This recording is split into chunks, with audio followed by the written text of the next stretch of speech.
Good morning, everyone, and welcome to Today y Mañana. Happy New Year. I'm Alex. This is Xavier. Happy New Year also. Happy New Year, Xavier. We're very excited to have you joining us this morning on I actually get to say a bright, sunny, and warm, relatively It's a beautiful warm morning. day. It almost really feels like Here spring, in doesn't Charlottesville, Virginia. Yeah, it certainly feels like spring, that's for sure. It's one of those false springs. I'll take it, though. I'll take it. But we'll take it. A few warm days now we've had here in Charlottesville, and we're enjoying every minute.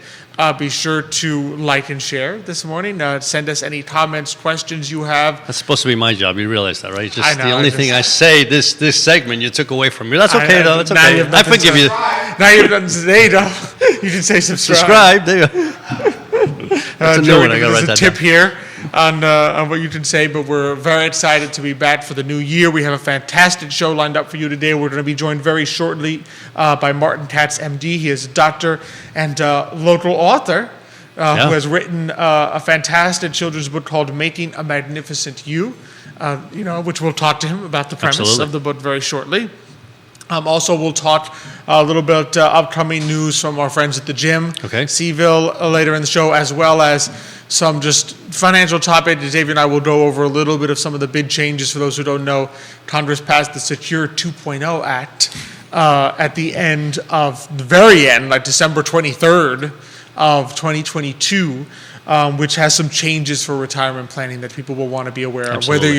There's going to be some changes that impact you at the end, right before you're about to retire, and there's going to be some changes that can impact you at the very beginning. So if you're just getting into the workforce and thinking, all right, how do I plan for retirement? How do I start saving? There's some big changes that could help you to do that. So we'll sort of run through those later in the show and talk some of the big and little changes. Yeah, big and little changes, but it's working through them all to figure out they say change is the only constant, right? Yep, it's the only thing that so we get a lot of that. Is that something will change. So, of course, always love being here on the I Love CVille Network set. As always, we are presented by Emergent Financial Services, and we are powered by our friends Miguel and Chit at Craddock Serious Insurance, and Carolina, too. Miguel and Carolina. That's right. Came on last time, and Carolina, another great agent there at Craddock Serious Insurance. Of course, we are powered by our friends at the Gym CVille, at Castle Hill Cider, by our friends at Aqua CVille Hand Car Wash, and of course, we are always partnering with Forward Adelante, the premier Latino networking group here in Charlottesville, Virginia. So we have a lot in store this morning that we're excited for. I say we jump right in. What do you think? Oh, no, this is great. I think that's exactly what we should do. Okay, let's go for it. Why waste any time? Why waste any time? So we are very excited to welcome as our first guest of 2023. We are excited to welcome Martin Katz, MD. He is a doctor, and he's the author of Making a Magnificent You. Martin, thanks so much for joining us this morning. Gosh, this is awesome, guys. I've enjoyed being here already. Good family feel. Thank you. Good conversation already. Yeah, awesome. Thank you so much. Thanks for having me. No, it's a pleasure to have you on. And so for those who aren't already familiar with you, tell us a little bit about yourself and how you came to be interested in the medical field, the field that you're in. Sure. I mean, I started at the beginning. I was born actually in South Africa, and some changes, again, that being the one constant. Happening in South Africa, my family decided to move to America, and so we moved here. I've moved a bunch. I've lived in Baltimore, I've lived in Florida, Montana, which was incredibly beautiful, Colorado. Yep. But this is, again, the one constant here in Charlottesville. I keep moving back. I've, started here, my medical career here after medical school and residency in Chattanooga, Tennessee, another beautiful town that I lived in. Moved here and was in medical practice for a while, decided I certainly loved it. I enjoyed the relationships. That's part of the reason I went to medical school. I love people relationships. It's part of the reason I went into family medicine.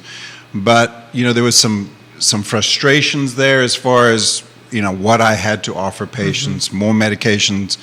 Patients didn't seem to be necessarily getting better. We were managing their care, and we'll talk more about that possibly later, but I wasn't necessarily felt like I was getting them healthier.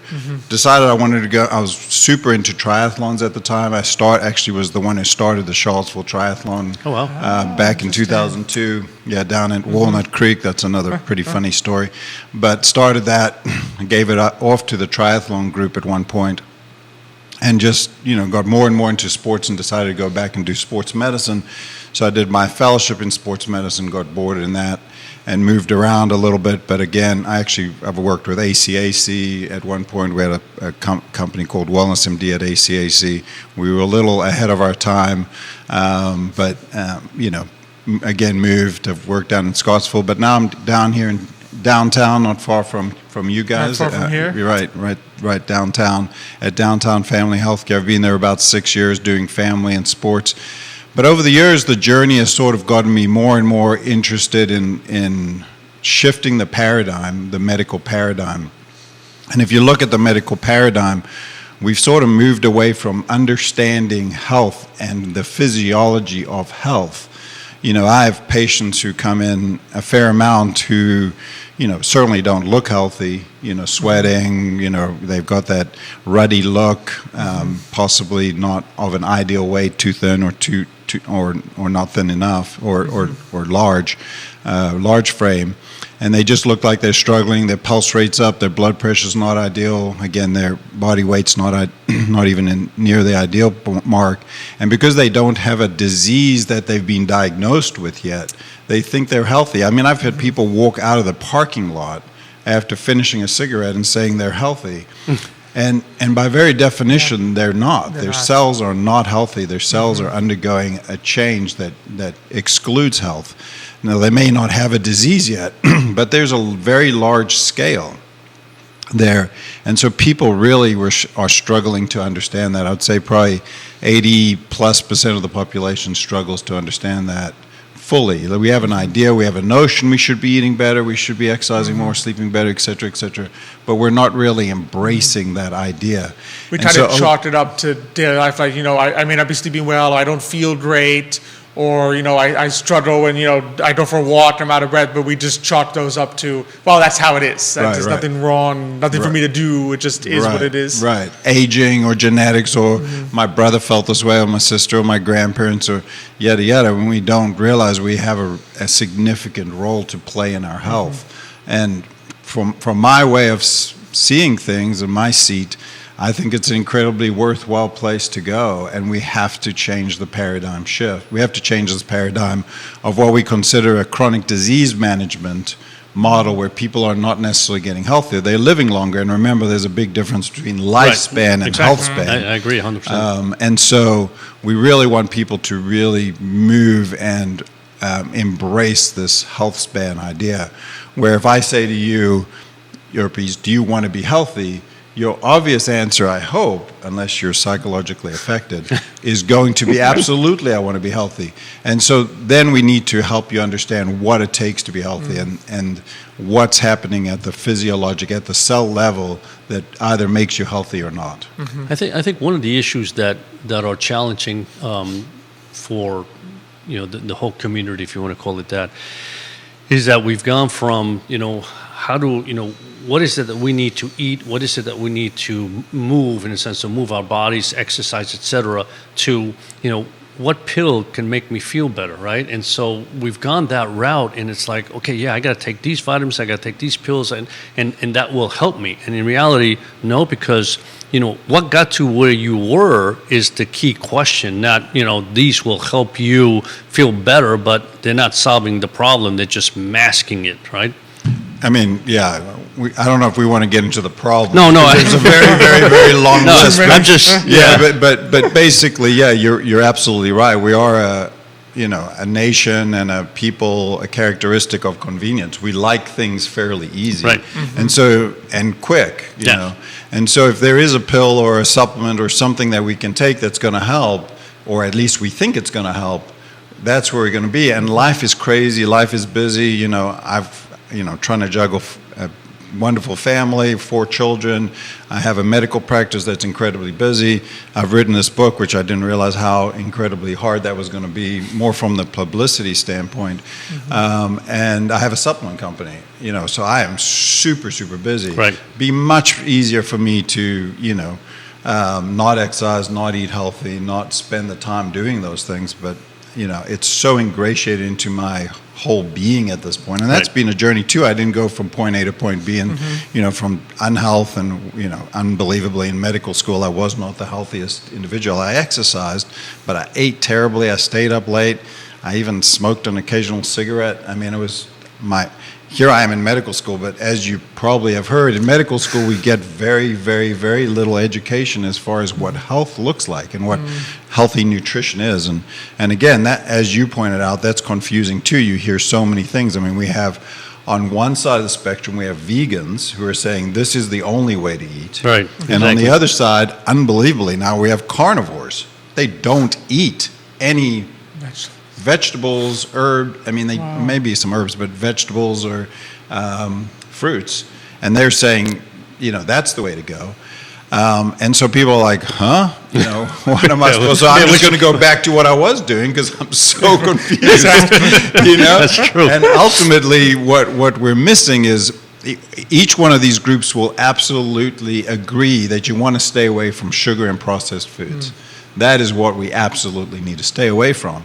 The rest of it, if you're fairly intelligent about it, you'll make a big dent or a big improvement in your big dent in your disease or a big improvement in your health. Right, health. right. So what led you from that path to decide, okay, I want to write this book? I'm sort of walk us through it, and then you decide, okay, I'm going to write not just a book, but like a book sort of geared towards children, towards the younger generations.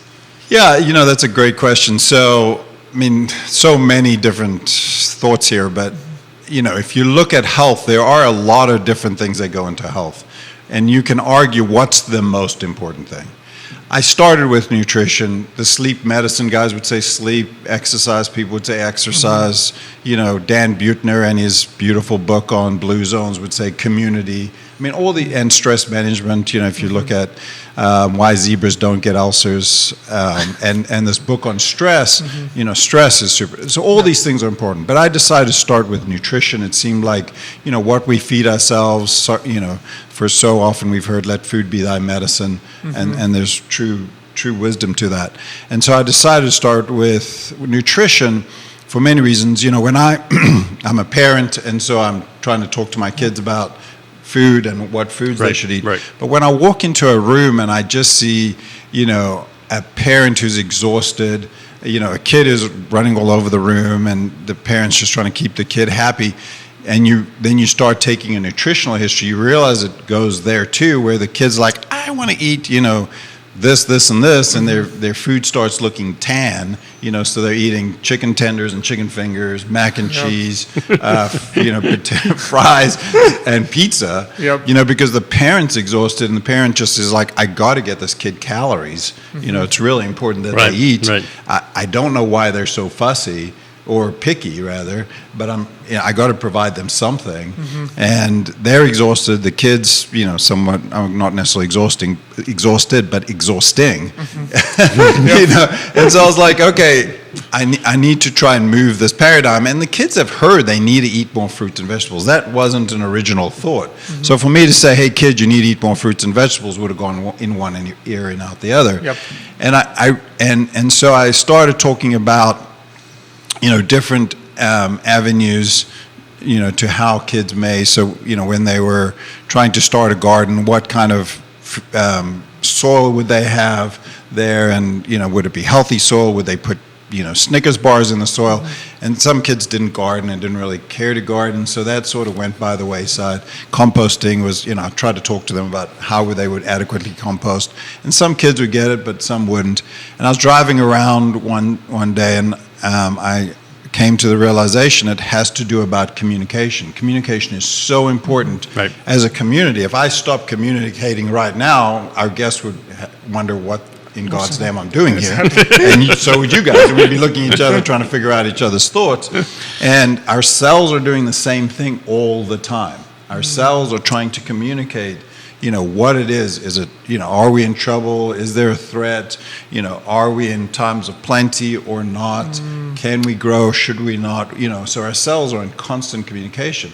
And so there was a true understanding there. And so I said, well, I'm going to take the vowels out of words, and it's the same as taking essential nutrients out of our diet.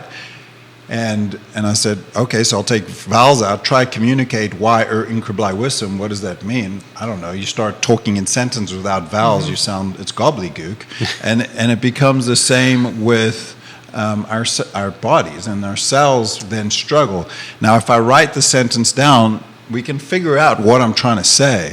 And the cells can figure it out too, but it's slower, harder, more inflammation, and it can happen. So people, well, that's not true. We can still communicate. And it is true, we can, but it's harder for the cell, which makes the whole system, it ages us more quickly, and it has a true effect.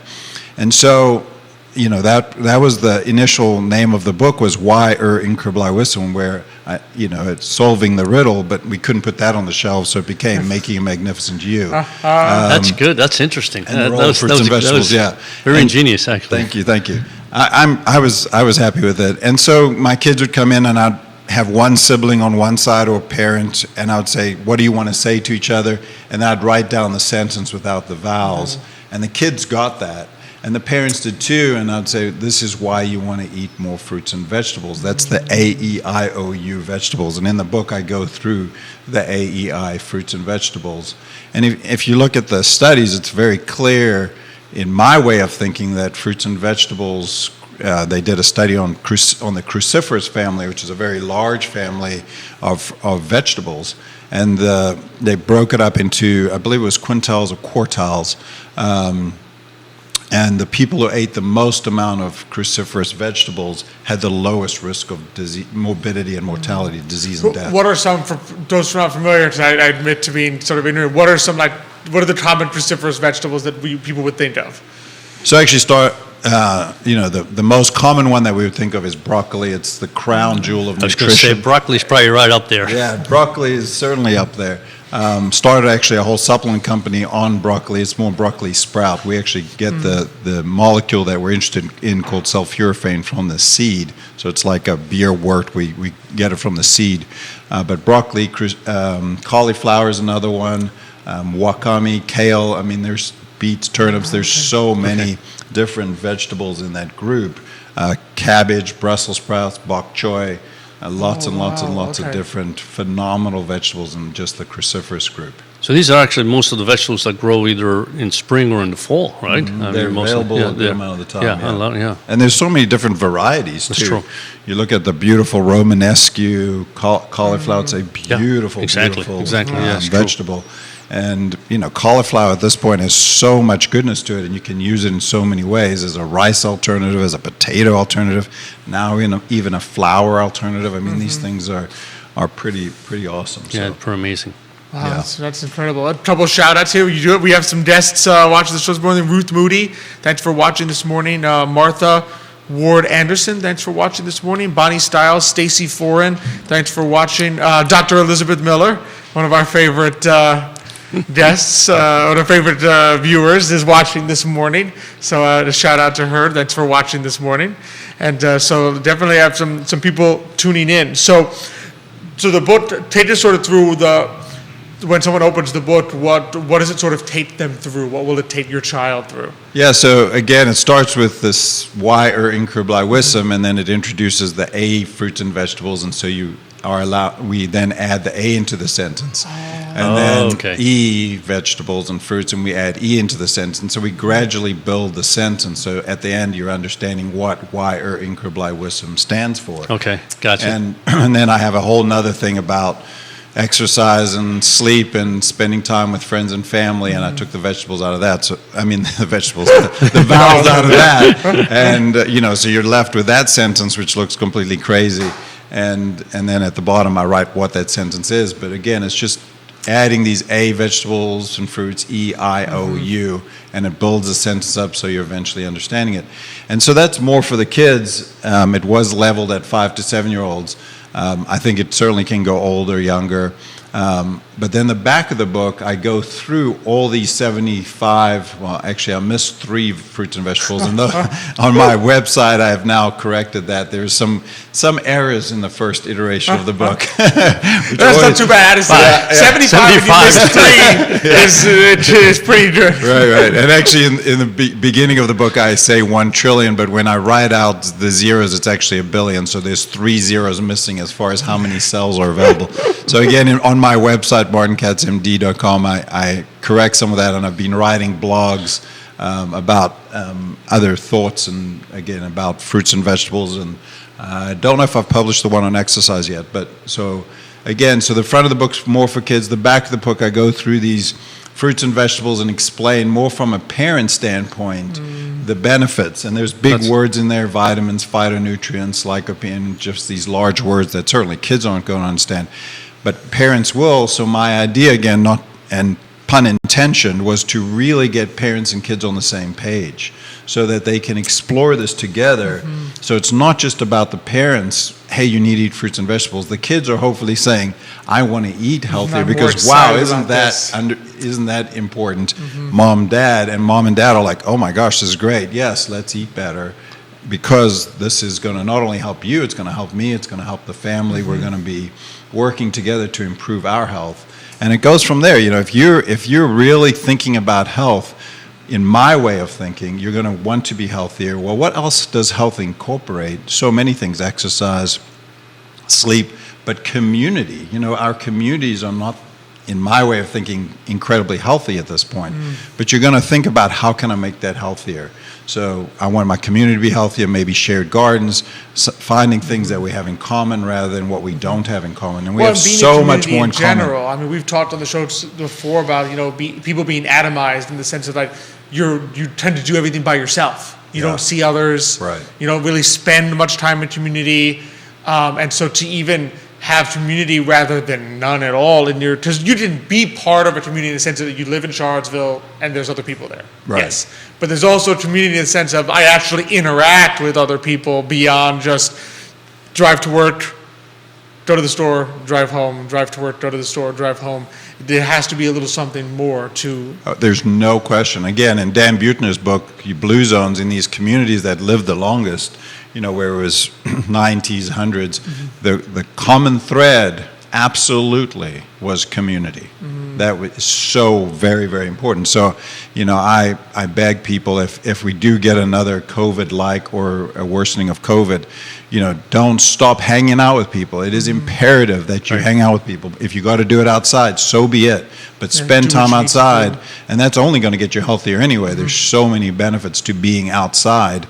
And if you need to separate by, 2-6 feet, do what you got to do. Do what you got to do, and understand, again, the signs of viruses. You got to be in close contact for a significant period of time for you to be, able to get that virus. So if you're outside and you're being intelligent and hanging out with friends, there's very little chance you're going to be able to get that virus. Yeah. The other thing, I think this is amazing. I was thinking about that, but I think about this book. In reality, not only can the child read it, but he probably likes the idea that his parent maybe helps him through it, right? Because all of a sudden he's reading this, like, this doesn't make any sense.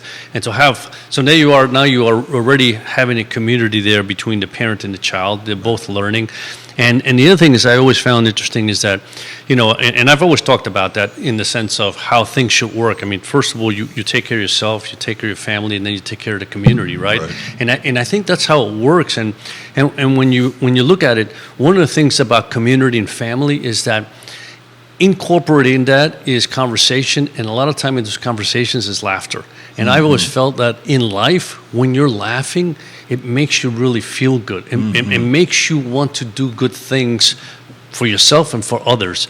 And I think, again, the book begins that a little bit in the sense of, I just thought it was a great idea to take out the vowels. It's like, this doesn't make any sense, right? This is not working. Well, of course it doesn't work, and it's the same thing as when you just eat this group of foods and don't think about all the other vegetables. Here we go again. All the other vegetables that are important, right?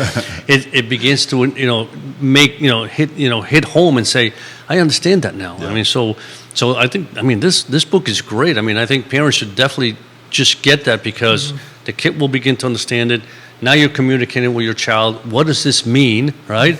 And then go on from there. Yeah, and I agree absolutely. And grandparents, great role for grandparents as well. Perfect. And talking about laughter, we have some, each one of the vowels each one of the vegetables and fruits. My family and I sat around. My wife loves to rhyme.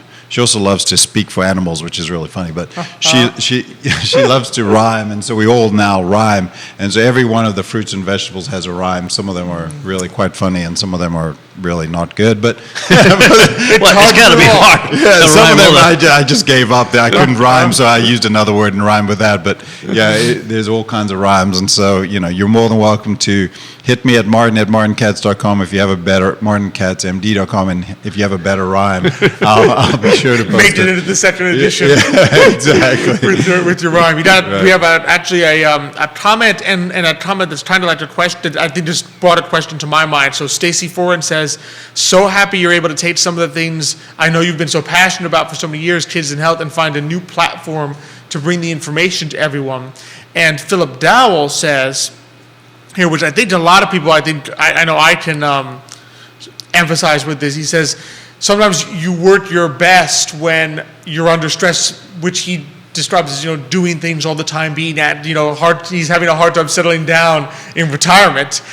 So how do we what do you see as like ways that people can think about stress that's unhealthy versus stress that might cause you to be more productive or to be active as opposed to just kind of, slouching down? Yeah, favorite topic of mine. I have so many favorite topics, certainly with regard to health. And stress is one of those things, and pressure, I like to think of stress and pressure in the same way. And pressure is nice because it gives me a nice way to think of it. So if you have a basketball or a soccer ball and you have not enough pressure in that basketball or soccer ball, it's really not fun to play with.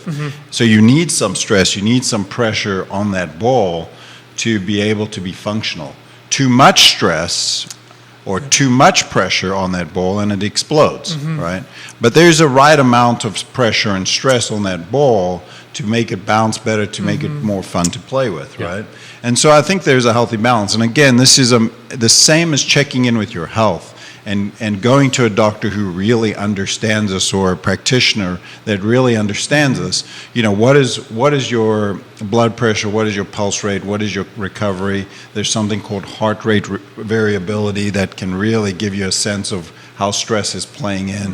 How's your sleep? Are you, stress, if I have too much stress, sleep is about the first thing to go, which will then affect my mood, my pulse rate, my recovery, et cetera, et cetera. So watching these things, I have a couple patients that come to mind very, very quickly, but tons of patients, but that are under chronic stress. One gentleman who's been unhealthy a good amount of his life, he's really changing his life around. He's given up a really high-profile job. He's moving. He's doing all he can to manage stress, because what he realized using a continuous glucose monitor on his arm, that no matter what he ate, and to some degree exercise, if he was going into an incredibly stressful meeting, his blood sugars were in the 200 to 300s regardless of what he did. Wow. That was the one change, was stress. Wow. And then I have another patient you look at her and you think she's pretty darn tootin' healthy. She's not overweight, but her blood sugars are generally in the 200, 300, 400s, pulse rates generally above 100, blood pressure is almost never controlled. The one thing she has more than anything in her life, stress. Yeah, and certainly she takes on a lot. But yeah, and I guess stress is one of those things. I guess there's a difference between being busy and active, because I'm the same way. I'm always moving. It's just I'm like a little bit like my mother in that sense. They're always moving, right? And if I'm not moving, to be honest with you, that's when I become stressful, because I start thinking about, there's got to be something that I need to do or have to do, right? And it's like, and then it bothers me. But when I'm moving, so I guess what I mean is, like, as you mentioned, stress is, and I hate to use the word stress, but I guess activity or being, having something to do that makes you feel good, I think is very important. Right. So but again, as you said, it's one of those things you don't want to get it out of hand, where it's like you have so many things that You feel like you're then all of a sudden, exploding. boom, yeah. Right. Well, remember that exercise is a stress. Yeah. Right. And True. it's a very beneficial stress. So there's things called hormetic stressors. Hormetic stresses help your body actually adapt. If you don't stress your body, you won't adapt. So, learning is a stress. Is it an important stress? I would argue incredibly so. Absolutely. Right? So stress is one of those things we have the benefit of having. We also, in this country, have the benefit of being able to recover from that stress. So after you exercise, if you don't sleep well and you don't eat well and you don't hydrate very well, you're likely going to break that system down. Now, the younger you are, you probably have longer until you break down, but you're going to break down. Right. And then, this happens all the time, may have happened to you, where you don't listen to your body, you do break down, and then you get injured, and you off the wagon of health. You're like, well, I tried to be healthy, I exercised, but I hurt myself. So doc, screw you and your thoughts and exercise. I'm like, well, were you recovering? No, I was staying up late and drinking, and after I exercised, I had some banana pudding and whatever. Well, maybe you weren't quite recovering well. So that hormetic stress is wonderful. And learning, if you're up late learning and not sleeping well, the chance of you remembering all that is much lower, minimal. Yeah. right? So Yeah. these stresses are so very important. And in this country, we are blessed to be able to recover from that stress. There's other countries that's not true. So we should absolutely understand that and use these adapting stresses to our advantage rather than to our disadvantage, and understand the importance of recovery. Recovery is so important. I'm the team doc over at Miller School of Albemarle. Great school, great program as far as the endurance team. They're doing amazing things over there with these endurance athletes, and that's the one thing that these kids we're trying to help these kids understand. It's so important that they're on their bike. It's so important that they're getting stronger. It's so important that they're in the gym, but they have to be able to recover. Right. Recovery is very, very important. That's a good point. That's a very good point. Yeah.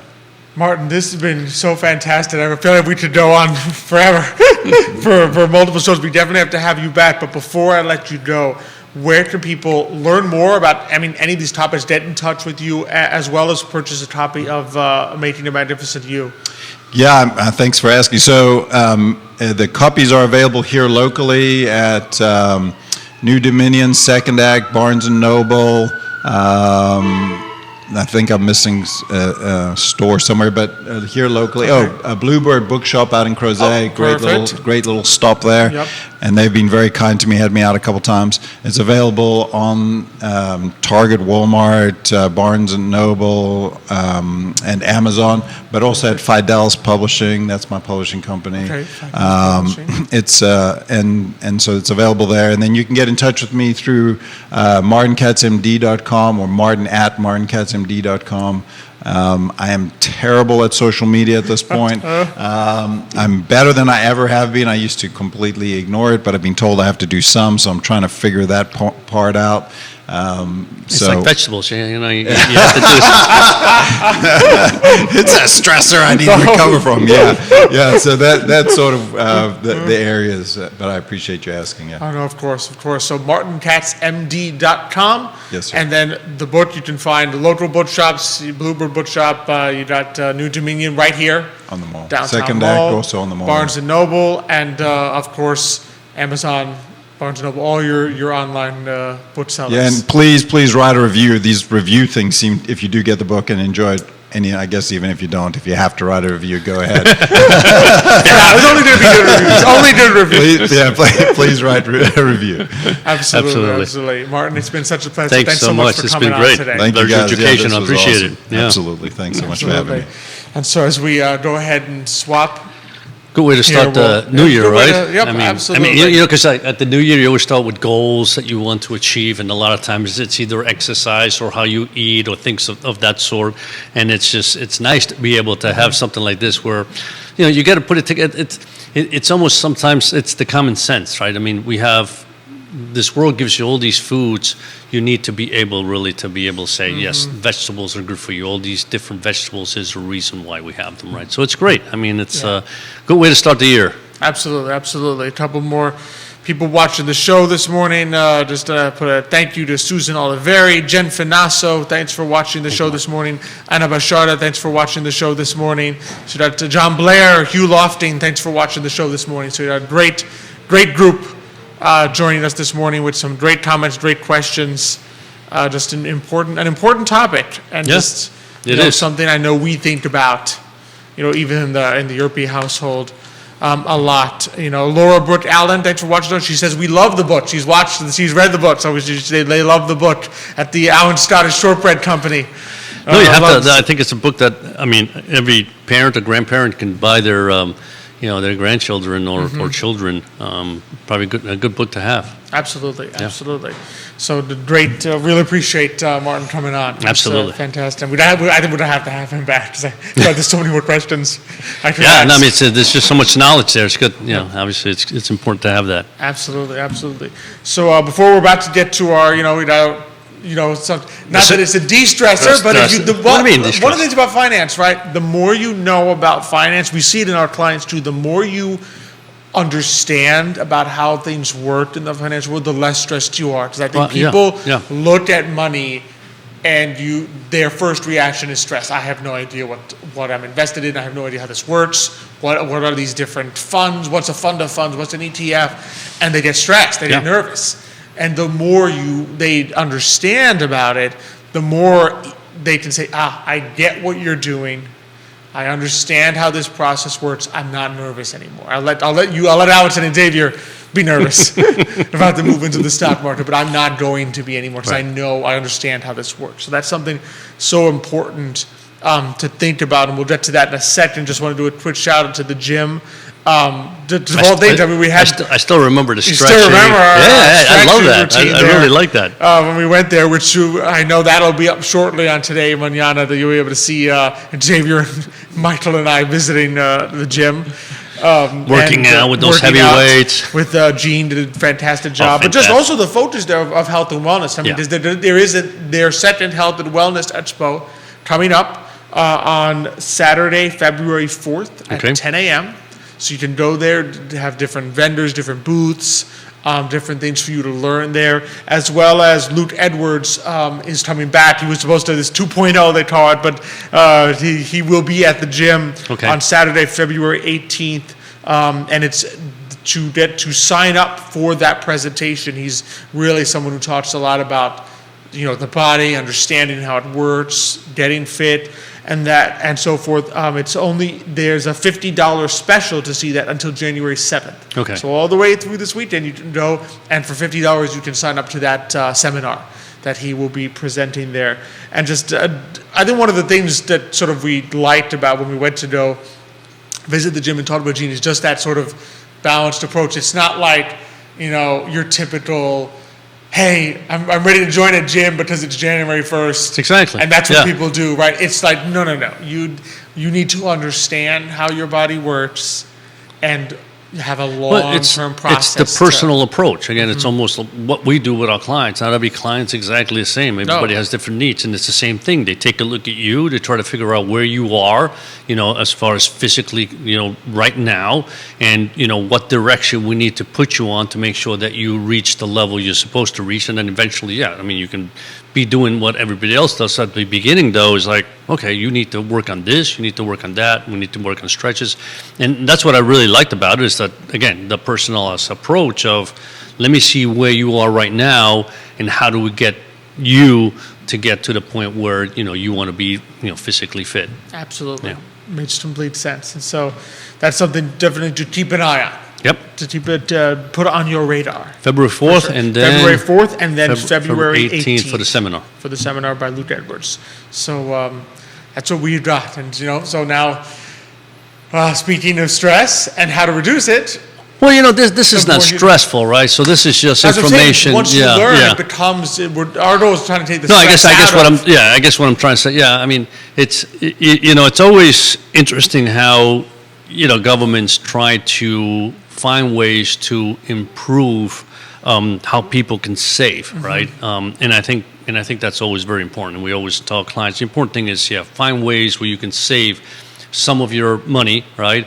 Whether it be for emergency, to purchase a home, to purchase a car, for retirement, there's different goals and different strategies. So obviously the government came out with the Secure Act 2.0. Which has, provided some updates as to some of the things that you can do in order to save for different aspects of your life, right?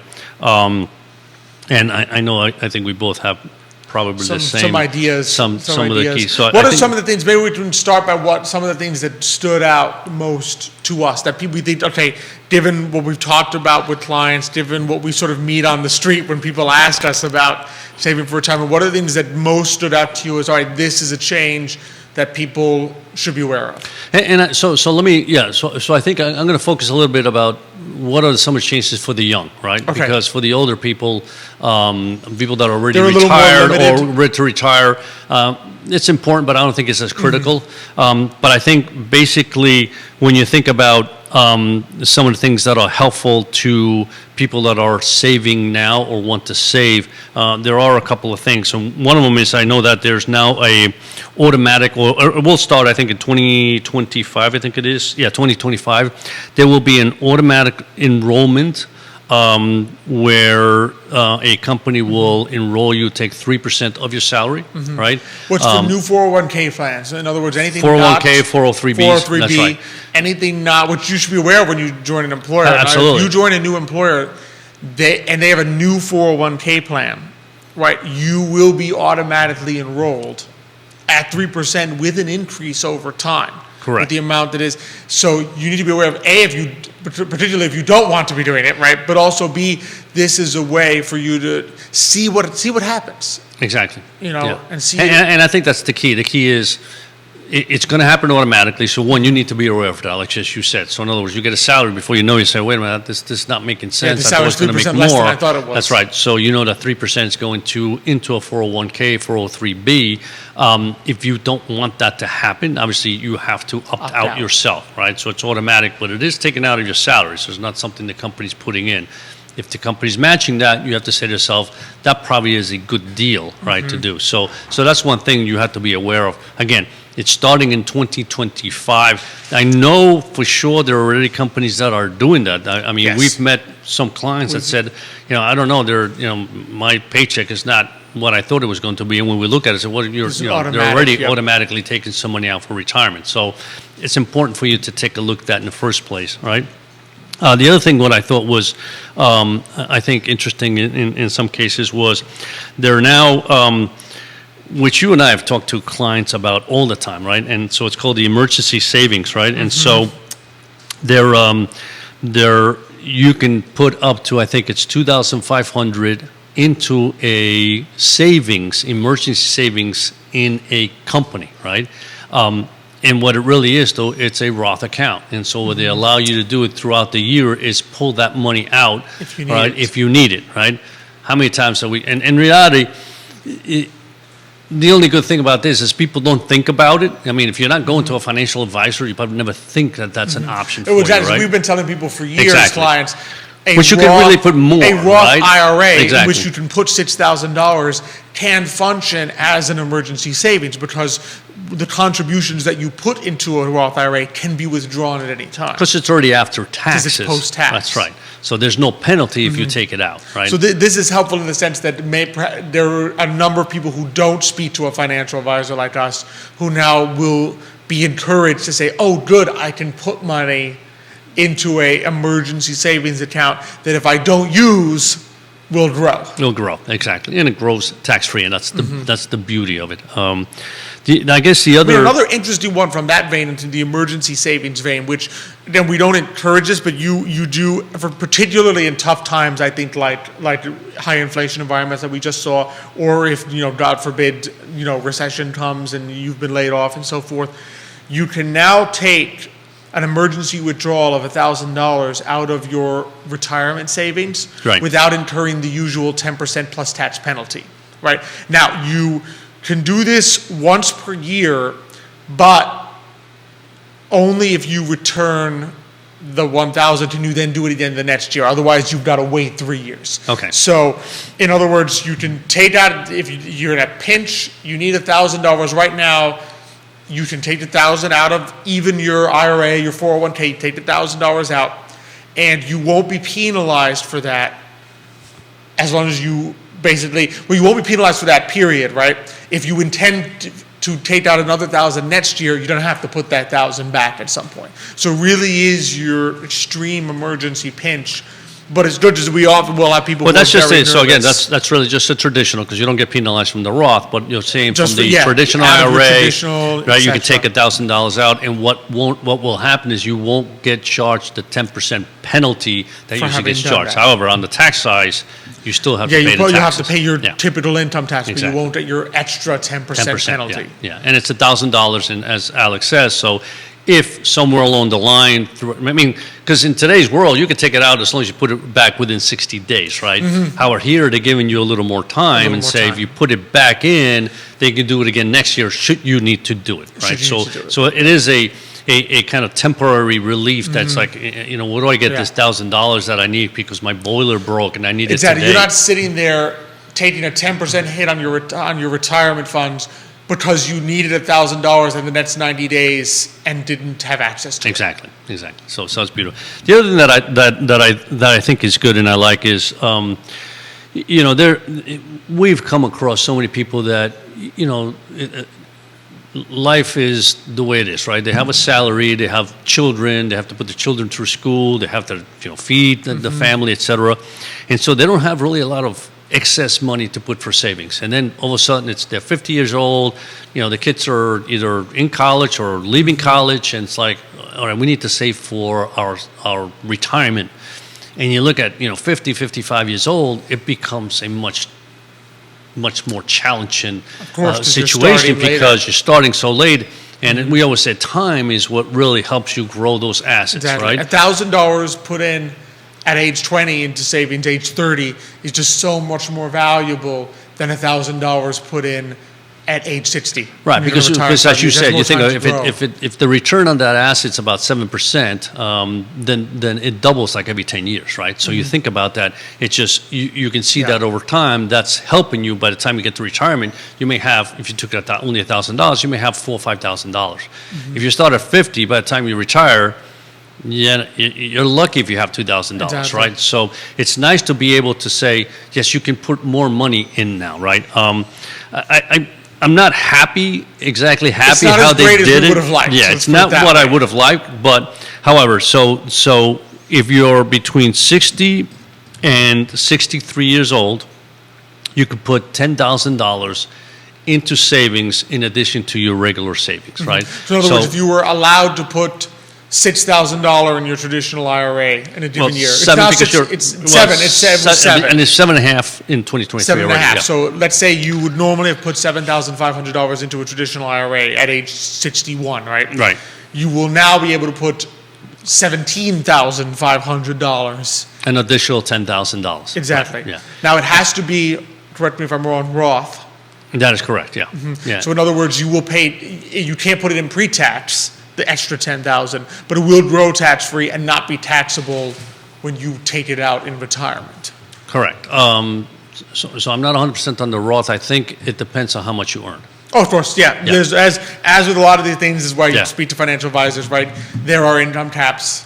Yeah. There are points where you can't put as much. Yeah. There are points where you can't deduct it from your taxes anymore. So there's a lot of rules that go into this. Because of course, Yeah. the government is, as always, balancing trying to help people who want to save a lot at the verge of retirement with trying not to create tax havens for people who say, oh, good, I'm wealthy, let me stick $30,000 into a Roth to try to shield it from taxation. So there's always rules that Of try to mitigate that because they're always seeking that balance. They don't want to reduce their tax revenue. At the same time, Exactly. they want Exactly, to yeah. encourage people to save more. So my point is, so today, just like in the past, if you were 50 or older, right, you could add an additional $1,000 to either your traditional IRA or to your Roth, right? So in other words, if it was in 2022, it was $6,000 you could put into your traditional IRA. If you were 50 years old, you could put $7,000, and every year thereafter you could put $7,000, right?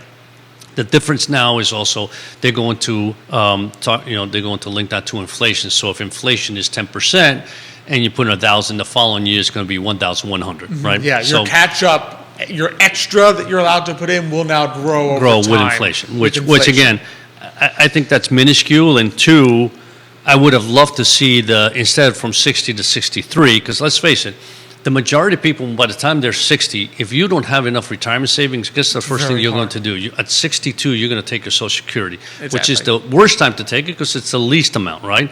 So it would have been nice if they said, okay, starting at 50, right? Yeah, the 50s would have been much more you could have said from impactful. 50 to 65, you can take 3 years or 5 years and put $10,000 in there at any time that you want, right?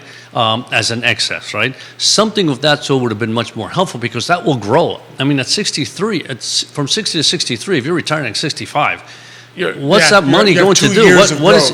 What does it do for you? Nothing. It really isn't doing anything. So I was a little disappointed about that because they had a whole year to work on this and they came up with this, and it's like, really? Yeah, it's like, this that is not part very in particular, helpful. I think, could have been improved. Yeah, could have been improved. Could have been more impactful for people who really Absolutely, need yeah. to start saving at 50. Yeah, because that's when, again, we see it all the time. It's when your kids finally move out and between you're no longer 50 paying and for their 55 college. is when we get a lot of people saying, help us, we need to now begin to save for retirement, right? It would have been able to say, okay, if there's any point in time here, you have a good year, and you can add an additional $10,000, by all means, let's do this, because that's what you need to do, right? I mean, at this point, which we talk with people a lot, having your own business remains, I think, even after this, the most beneficial way to save additionally when you reach 40s and 50s. Yeah. Really, that is going to still be probably the best method. Oh, absolutely. I mean, they've done wonderful IRA things with the still simple has IRA. Still has the $3,000 catch-up as opposed to the $1,000 catch-up from age 50 on. Yeah. So that's still probably the most beneficial way So to if go you are about a small it. business owner and you want to begin to save and you're 50, there are enormous opportunities for you in that sense. Obviously, if you're just a regular working for a company and they don't have a 401k or you want to put a little more money in. You just have to start earlier and be smarter with your Roth Exactly. and traditional IRA and the methods you're using there. And I guess the only other thing was RMDs, and that's only for anybody who is, so in other words, if you are... RMDs is what you're required to take out minute once distribution you retire. It's the amount of money you're required to take out of your traditional IRA Or your 401k, traditional 401k, once you hit 72. Now it's been pushed to 73 in 2023. So in other words, if you're going to be 72 in 2023 and you thought you were going to need to take money out, you don't have to. You still can, obviously. You can always take money out, but you don't have to. In other words, if you say, I really don't need this money, I want to let it grow, one more year. then you can let it grow 1 year. And I think in In 2033, it'll slowly go up to 75 in Right. 2033. Exactly. So by 10 years from now, 75 will be, barring any future changes, but 75 will be when Right. you are required to take it out. Yeah. So again, these are, that's a minor change. It's not an enormous change, but for those that, may opt to take it out of their Roth first or their regular brokerage account, or may say, I don't really need it right now, so why take it out? It's a great particularly way. if you came late, right? Sometimes if you come late to the table and you can't get it all into retirement accounts, what happens is you end up having a lot of savings in a regular brokerage account, which is taxable. So you ideally want to begin taking money out of that in retirement first. Because that's growing with taxes. You're paying taxes every year on that. And you don't want to be forced to take money out of your traditional IRA or your 401k if you have a lot that's sitting there still in a traditional brokerage account. Absolutely, yeah. So again, and I know there are more things, but I think those were kind of some of the key, I think, changes that impact, most people. Like I said, I think, there are positives here. I think they could have done a much better job, in my opinion, because again, when I look at the world of retirement, it's, the people that need it the most are the ones this least benefits, right? Again, this is my opinion. And I think they could have, if your worry is that Social Security is not going to be there in the future, which I always think if you can donate money to countries in the billions, you can certainly donate money to Social Security for our own, citizens, right? But if that's your concern and you want people to save more, well, truly give them an option to save more earlier, right, in ways that will benefit them. And I wouldn't have any issue if you say, from a tax revenue, you can only still put only $6,000 into an IRA. However, when you get 50, you know what? You want to put another $10,000 a year? That's fine. Just put it into a Roth, right? You're still being taxed on it. Yep. It's not my choice. That $10,000 is going to grow tax-free. At least I know it's growing a little faster than if I just have it in a regular account. I mean, to me, that's a slam dunk. That would be more impactful. I'm not really sure why. I mean, I'm sure somebody will come up with this concept that at the end they're losing so much taxes. But if you want to help people, that's what I would have done. I mean, that would have been my take. Yeah. Absolutely. One last thing I think might be beneficial especially for the younger audience watching us. If you are sitting there, now this isn't an issue now, but it may be in 6 months. If you are sitting there and saying, I'm going to have to make student loan payments, and I can't save $200 a month in my 401k, even though my company has a match, because I need to make $200 a month in student loan payments, your company can now make a match to your 401k based off your student loan payments. So your student loan payment, if it's a qualified student loan, will count as though you were putting money in a retirement account for the purposes of you getting a match that goes into your 401k. So that can be very helpful once people start to have to make those payments again. I read that. That's right. That's a good So one. that's I forgot a good about one that. That's very good. for the younger group. Yeah. So And then this 529 plan also. So in other words, I think in what they're saying there is if you have money that goes into a 529 and in the end that person doesn't go to college, right? The beneficiary, as long as the plan's been in existence for 15 years, can then roll it into a Roth IRA, right? So I think the maximum is $35,000. Again, there's also going to be rules. If you've done certain rollovers in the past, you may not be able to do the whole thing. If you make a certain amount of money, you may not be able to do the whole thing. So, like everything else, there are to your financial professional. From A to Z, there's a number of reasons why you may not be able to do it. So you have to, again, talk to financial advisor to make sure that what you can and cannot do. Absolutely. But again, there are changes. Every little positive change is always good, right? I mean, it's better to look at it from a positive point of view than from negative. They could have done more, but at least there are changes that will help some people.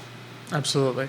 A couple more shout-outs. Just to thank you, Pauline Brunetti. Thanks for watching the show this morning. Dimitri Greco, Kathy Clark, Johnny Onellis, Amido del Programa. Thanks for watching the show this morning. Vanessa Parkhill, thank you for joining us this morning. And before we close, there was another great comment I just wanted to read on Martin's page.